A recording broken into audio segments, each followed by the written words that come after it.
What I'm about to tell you is real, and it happened to a man named Richard Caldwell in 2008, right when the financial crisis was tearing apart fortunes and families across America. But Richard's story wasn't just about losing money, it was about losing everything that money had built around him like a fortress, and then discovering what was left when all those walls came down. Richard Caldwell was 42 years old, standing 6'1" with dark brown hair that was just starting to show silver at the temples, sharp blue eyes that had made countless boardroom opponents uncomfortable, a square jaw that photographers loved, and the kind of tailored suits that cost more than most people's monthly rent, and on paper he had it all. $2.3 billion in net worth from his tech company DataStream Solutions that he'd built from nothing in his garage back in 1993, a marriage to Victoria Caldwell, a stunning former model who looked like she'd stepped out of a fashion magazine, and 3 children, Emma who was 9 years old with her mother's blonde hair and her father's blue eyes, Michael who was 6 and never stopped asking questions about how everything worked, and little Sophie who was just 3 and still called her father Daddy Beard, because she loved to tug on his neatly trimmed facial hair. They lived in a 12,000 square foot penthouse in Manhattan overlooking Central Park, had a beach house in the Hamptons, a ski chalet in Aspen, and staff that included 2 nannies, a private chef, a driver, a personal assistant, and security, and Richard barely saw his kids because he was always at the office or flying somewhere for a deal, leaving at 5 in the morning before they woke up and coming home at 11 at night after they were asleep, and on weekends he was on his phone or his laptop, always working, always chasing the next acquisition, the next merger, the next billion. Victoria seemed fine with it at first because she had her own life, her charity galas, her spa appointments, her personal trainer, her friends who also married rich and spent their days shopping and lunching and posting on social media, but something was shifting beneath the surface of that perfect life, something Richard was too busy to notice until it was too late.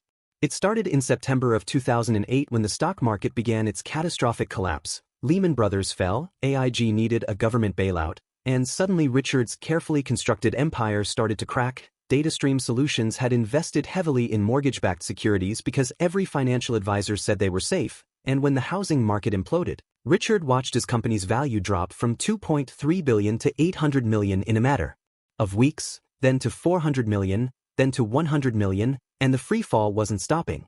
Richard was in emergency meetings 16 hours a day trying to save his company, trying to restructure debt, trying to find investors, trying to keep his employees from losing their jobs, and he was stressed beyond anything he'd ever experienced, not sleeping, barely eating, his hair starting to turn white from the pressure, and that's when Victoria told him she wanted a divorce. It was a Thursday night in late October. Richard had just gotten home at midnight after another brutal day of negotiations with creditors, and he found Victoria sitting in their living room with a glass of wine, looking calm and beautiful and completely detached, and she said, "Richard, I want a divorce. I've already spoken to my lawyer, and I think it's best if we do this quickly and quietly." Richard just stared at her, his brain too exhausted to process what she was saying, and he asked, "Why? What happened? We can work through whatever this is." But Victoria shook her head with this sad little smile that didn't reach her eyes and said, "There's nothing to work through. I married a billionaire, not a man having a nervous breakdown trying to save a sinking company. This isn't the life I signed up for." Those words hit Richard like a physical blow, and he realized in that moment that his wife had never actually loved him. She'd loved what he could provide, the lifestyle, the status, the Instagram-perfect existence, and now that the money was disappearing, so was she. The divorce moved fast because Victoria's lawyer was a shark and Richard was too overwhelmed with trying to save his company to fight properly, and the settlement was brutal. Victoria got the Manhattan penthouse, the Hamptons house, $40 million in cash, ongoing alimony of $200,000 a month, and primary custody of the children. Richard would get the kids every other weekend and one evening per week for dinner, and he'd be paying $75,000 a month in child support on top of the alimony.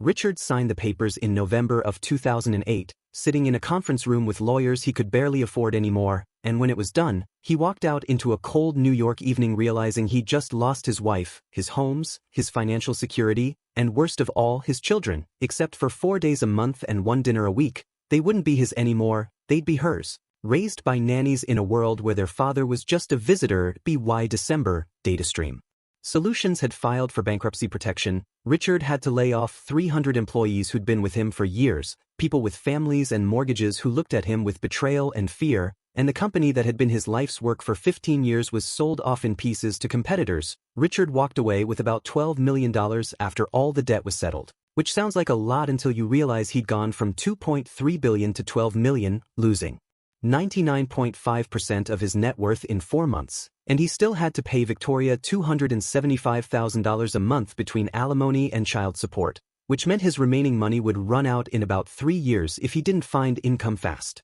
Richard moved out of the penthouse and into a small 2-bedroom apartment in Brooklyn, nothing like the luxury he'd known, just a regular middle-class apartment with thin walls where he could hear his neighbors, and the first weekend he was supposed to have the kids, Emma, who was 9, looked around the apartment and started crying, saying she wanted to go home, that this place was ugly and small and why couldn't Daddy live in a nice place anymore. Michael, who was 6, asked if they were poor now.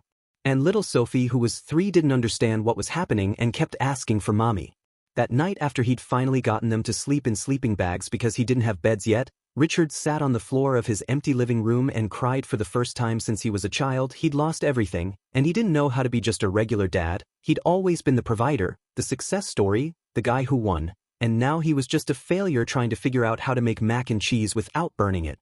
The months that followed were the hardest of Richard's life. He had to find work, but who was going to hire a 42-year-old former billionaire whose company had spectacularly failed during the financial crisis? Other CEOs saw him as tainted, as the guy who'd lost it all, and entry-level positions weren't an option because he still had to make $275,000 a month in payments to Victoria. So he started consulting, using his tech expertise to help other companies.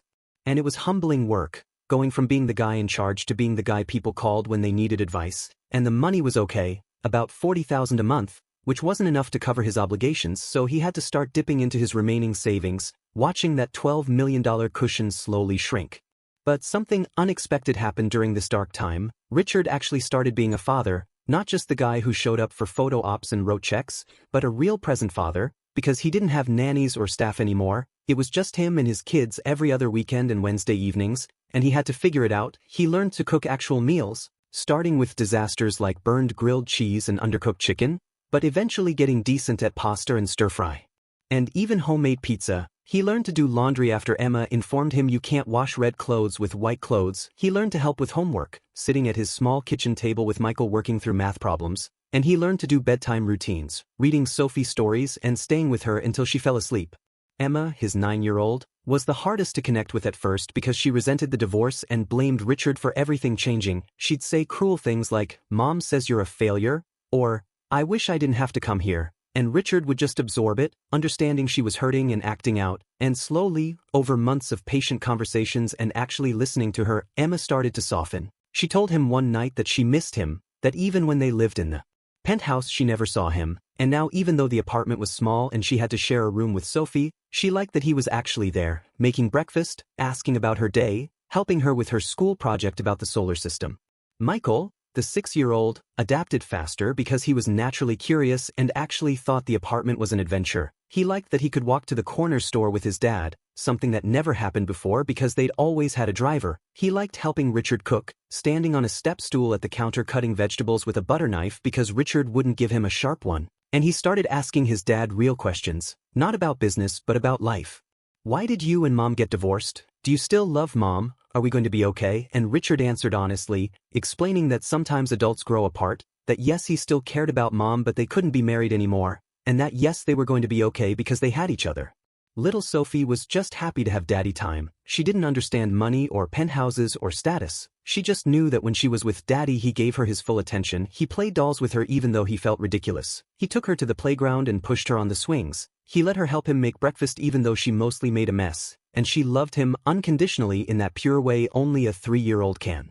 Meanwhile, Victoria was living in the penthouse with her new boyfriend Marcus, a hedge fund manager she'd started dating 3 weeks after the divorce was finalized, which told Richard everything he needed to know about how long she'd been planning her exit, and the kids would come back from Victoria's place telling Richard about the fancy restaurants they went to, the gifts Marcus bought them, the trips to Disney World. And Richard would feel inadequate, knowing he couldn't compete with that lifestyle, but what he didn't realize yet was that he didn't need to compete, because his kids were starting to notice something. At Mom's place they had everything except her attention. Victoria was always getting ready for some event or on her phone or out with Marcus, and the nannies did all the actual parenting, but at Dad's small apartment, they had Dad, and that started to matter more than the stuff. One Wednesday evening in April of 2009, about 6 months after the divorce, Richard picked up the kids for their weekly dinner and Emma asked if instead of going to a restaurant they could just eat at home, and Richard said sure. What do you want? And Emma said, can we make spaghetti together like last time? And something shifted in that moment, because Richard realized his daughter wasn't asking for expensive meals or entertainment. She was asking to cook pasta in a tiny kitchen with her dad, and that was enough, and they made spaghetti and meatballs, all four of them working together, flour on the counter, Michael stirring sauce, Sophie playing with dry noodles, Emma grating cheese, and Richard conducting the chaos like an orchestra, and they ate dinner at his small table, Sophie in a booster seat, Michael telling bad knock-knock jokes, Emma actually smiling and laughing, and Richard thought, this is it, this is what I was missing when I had everything. The custody schedule started to shift organically because the kids asked to stay with Richard more, Emma wanted to finish a school project she'd started at his place, Michael wanted to sleep over on a Tuesday because Richard had promised to teach him chess, and even Victoria's lawyer noticed the pattern and asked Victoria if she wanted to renegotiate custody, but Victoria said no. She was fine with the kids spending more time with Richard, it gave her more freedom to travel with Marcus, and Richard didn't complain, he just took every moment he could get with his children. By summer of 2009, Richard's consulting work had grown into a small but stable business. He was making about $65,000 a month, which still wasn't enough to cover Victoria's payments and his expenses, but he'd made peace with slowly depleting his savings because he'd gained something more valuable than money. He had a relationship with his kids. Emma, now 10, was excelling in school and would actually call him for advice. Michael, now 7, had decided he wanted to be like Dad and was constantly building things with blocks and cardboard. And Sophie, now 4, drew pictures of their family that always included Daddy in his small apartment, never the penthouse. Then in September of 2009, something happened that changed everything. Emma was supposed to be with Victoria that weekend, but she called Richard crying on Saturday afternoon. She was at the penthouse alone because Victoria and Marcus had gone to the Hamptons and the nanny had the flu, so she'd left Emma with instructions to order food and call if there was an emergency. Emma was 10 years old, alone in a massive penthouse in Manhattan, and she was scared. Richard was furious. He immediately drove to the penthouse, picked up Emma, and then drove to the Hamptons to confront Victoria. He found her at a beach party with Marcus, laughing and drinking champagne, and he pulled her aside and said, "You left our 10-year-old daughter alone in the city. What the hell is wrong with you?" And Victoria, slightly drunk, shrugged and said, "She's fine, she's very mature for her age. Stop being so dramatic, Richard." And that's when Richard knew he had to fight for full custody. The custody battle took 8 months and cost Richard most of his remaining savings on legal fees, but his lawyer built a case showing Victoria's pattern of neglect, the times she'd left the kids with nannies for days while she traveled, the times she'd missed school events, the fact that Emma had called Richard crying from an empty penthouse, and Richard showed how he'd been the stable parent, never missing a scheduled visit, attending every school meeting, being present and engaged, and in May of 2010, the judge ruled in Richard's favor. Primary custody went to Richard. The kids would live with him during the school year and spend summers and holidays with Victoria, and Victoria's child support obligations to Richard were set at $2,500 a month, barely a fraction of what Richard had been paying her, and her alimony payments ended because she'd remarried Marcus 3 months earlier, probably to avoid paying Richard any support. Richard's immediate problem was that his Brooklyn apartment was too small for 3 kids full-time, so he did something that would have been unthinkable 2 years earlier. He moved out of New York City entirely. He found a 3-bedroom house in a quiet suburb in Connecticut, nothing fancy, just a regular middle-class house with a small yard, and he enrolled the kids in public school. Emma was starting 5th grade, Michael was starting 2nd grade, and Sophie was starting preschool, and Richard became a full-time single dad running a consulting business from home. He woke up at 6 to make breakfast, got the kids ready for school, drove them in his 5-year-old Honda Accord that had replaced his Mercedes, dropped them off, came home and worked until 3, picked them up from school, helped with homework, made dinner, did baths and bedtime, and then worked again from 9 p.m. until midnight, and it was exhausting. There were no nannies, no chef, no help, just him and some days he felt like he was drowning, like when Sophie got the flu and threw up all night and Richard had to clean sheets at 2 a.m. while trying not to wake Emma and Michael, or when Emma had a school presentation and Richard realized at 8 p.m. the night before that he'd forgotten to buy the poster board she needed. Or when Michael got in trouble at school for hitting another kid and Richard had to leave a client meeting to go pick him up and talk about using words instead of fists. But there were also moments of pure joy that Richard had never experienced in his billionaire life, like the Saturday morning Emma made him breakfast in bed for Father's Day, just scrambled eggs that were a bit runny and toast that was a bit burnt, but she'd done it herself and was so proud, and Richard ate every bite and told her it was the best breakfast he'd ever had. Or the evening Michael came running into the house yelling, "Dad, Dad, I got an A on my math test," and Richard picked him up and spun him around even though Michael was getting too big for that. Or the night Sophie crawled into Richard's bed after a nightmare and whispered, "Daddy, you make the bad dreams go away," and fell back asleep with her hand on his chest. These moments weren't Instagram perfect, they weren't photoshoot ready, they were messy and real and beautiful. And Richard started to understand that he'd spent 15 years building an empire and a fortune, but he'd missed the empire and fortune that mattered most: the trust of his children, the bedtime conversations, the silly jokes, the scraped knees he could kiss better, the homework struggles, the small victories, the everyday magic of being a present father. As the years passed, Richard's life settled into a new normal. His consulting business grew steadily. Eventually he was making about $90,000 a month, which was enough to live comfortably in their Connecticut suburb and even save a little. Nowhere near his billionaire days, but enough. Emma grew into a confident teenager. Starting high school in 2013, she was editor of the school newspaper and told Richard she wanted to study journalism, not business, and Richard supported her completely, even though part of him had dreamed she might take over a company one day. Michael developed into a brilliant kid obsessed with robotics. He started winning science fairs and told Richard he wanted to be an engineer, and Sophie remained the free spirit, artistic and creative. She filled the house with drawings and wanted to be an artist or a veterinarian or both. Victoria remained in the kids' lives, but peripherally. She saw them for a few weeks in the summer and occasional holidays. She and Marcus had 2 children of their own and seemed focused on that new family. And the kids had mixed feelings about their mom. They loved her, but they weren't close to her the way they were close to Richard. Because Richard was the one who'd been there, who'd learned to braid Sophie's hair even though he was terrible at it, who'd sat through Emma's 3-hour school plays, who'd built robot kits with Michael at midnight because they got too excited to wait until morning, who'd been present.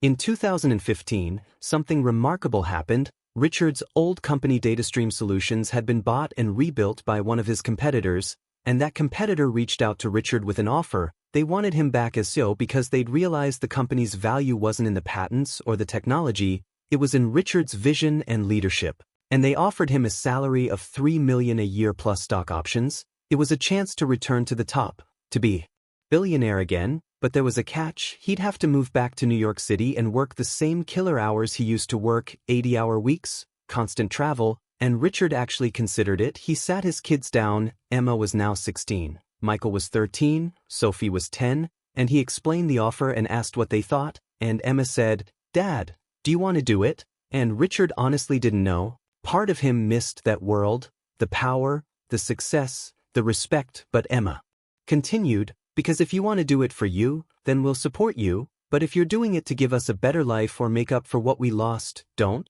This life is better. You're here, you know us, you're our dad, not just some guy who sends money." And Michael nodded and said, "Plus if you move to New York we'd have to change schools and I'm finally winning robotics competitions." And Sophie said, "I don't want to leave my friends, and who would make me lunch?" And Richard realized in that moment that his kids weren't asking him to be rich or successful or powerful, they were asking him to be present. And he turned down the offer. He called the competitor and said, "Thank you, but my life is here with my children," and he felt no regret.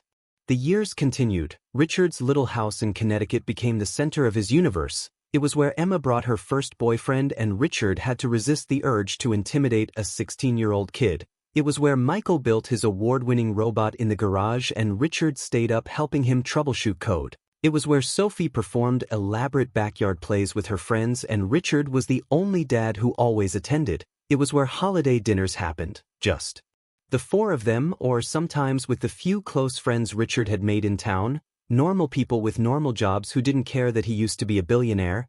It was home in a way the penthouse never was. In 2018, Emma graduated high school as valedictorian and gave a speech that made Richard cry. She talked about her father who'd lost everything but gained what mattered most, who'd shown her that success isn't measured in money but in relationships and integrity and being present for the people you love. And after the ceremony, Emma hugged Richard and whispered, "Thank you for choosing us." And Richard whispered back, "Best decision I ever made." By 2020, Richard was 54 years old, his dark hair now fully silver, his face showing the lines of a life lived fully. Michael was in college studying engineering at MIT. Emma was working as a journalist in Boston and calling him twice a week just to talk. Sophie was 14 and still drawing constantly, talking about art school. And Richard was still running his consulting business from that same house in Connecticut, and his net worth was probably around $5 million. Comfortable but nowhere near billionaire status, and he didn't care, because he'd learned the hard way that having $2.3 billion and everything money could buy meant nothing if he had nobody who truly loved him for who he was. And now he had 3 kids who loved him completely, not because of what he could provide but because of who he was, the dad who made bad jokes, who still couldn't braid hair properly, who burned dinner sometimes, who showed up, who was present, who chose them every single day. Looking back, Richard Caldwell would tell you that 2008 was the year he lost everything: his company, his fortune, his marriage, his homes, his staff, his status, everything he'd spent 15 years building. But it was also the year he found everything, because stripped of wealth and forced into a small Brooklyn apartment with 3 kids he barely knew, he discovered what actually mattered. He learned that Emma needed a father who listened to her dreams, not a father who bought her things, that Michael needed someone to encourage his curiosity, not someone who was too busy to notice, that Sophie needed bedtime stories and piggyback rides more than she needed a penthouse, and he learned that being rich meant having love and trust and presence, not having billions in the bank. And the strange thing was that as Richard's children grew up and found their own success, they never resented their childhood in that small Connecticut house. They never complained about not growing up rich, because they had something Victoria's new children with Marcus didn't have. They had a father who knew them, really knew them, who could tell you Emma's favorite author and why, who could explain Michael's robotics project in detail because he'd helped build it, who could recognize Sophie's different drawing styles and what mood they represented. They had a father who'd been there, and that was worth more than all the money in the world. Richard Caldwell's story isn't a redemption story about getting rich again. It's about a man who had to lose everything to understand what everything really was, a man who went from billionaire to single dad and discovered that was an upgrade, not a downgrade, a man who learned that your net worth doesn't define your worth, and a man who, if given the choice between going back to 2007 with his billions or staying in 2020 with his modest savings and his close relationship with his children, would choose the latter every single time. Because in the end, Richard Caldwell became truly rich the day he stopped counting his money and started counting his blessings. And those blessings were 3 kids who called him not just for money or help, but just to talk, just to laugh, just to share their lives with someone who actually cared. And that's the kind of wealth that no financial crisis can ever take away. Drop a comment if this story changed how you think about success, and follow for more reality-based stories that remind us what really matters in life.